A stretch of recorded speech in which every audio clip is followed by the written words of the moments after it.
Okay, so we've got a bass guitar now ready to go. And now we have two bass voices. The first bass voice is more of a classic tone, if you like, and the second bass voice is more of a modern, more of a clickier sound, if you like. So let's run through those for you. This is the first voice.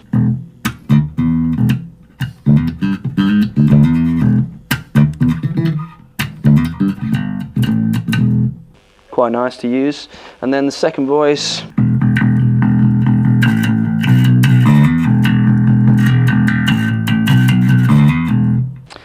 You can tell a big difference there with the pick as well. So if I just use my plectrum as I scroll through,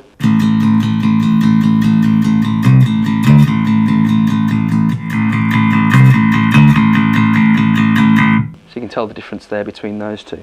Now, in addition to the bass voices, the effects have been rewritten, which is really quite cool and useful for recording.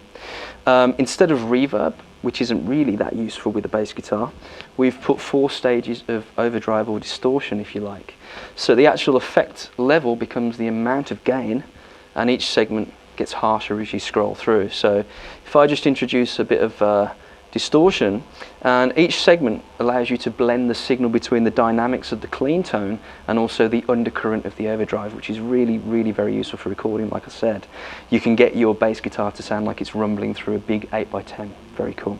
So, right up at the bottom of the first segment there, still very clean.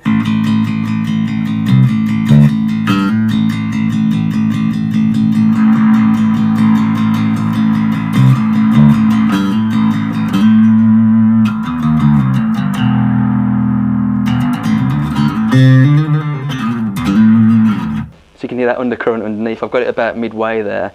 If I turn it up to the top of that segment,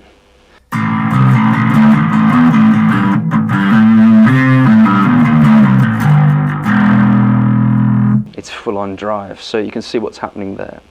And as we scroll through,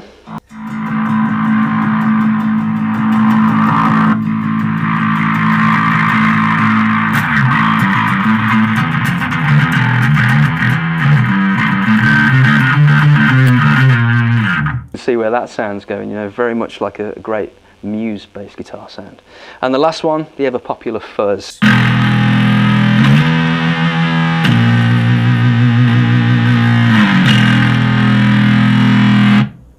And for any of you guitar players out there or bass players that are recording a lot at home and doing your own demos and stuff, you can even get some weird and wonderful sounds, like you can make the amplifier sound like it's really crackling up, and which again is useful for recording if you're thinking outside the box.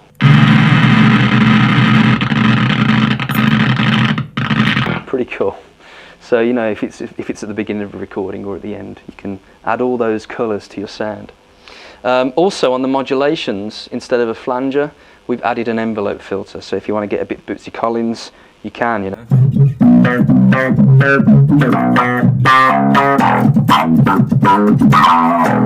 That's quite cool as well, and you can mix that in with the overdrive as well.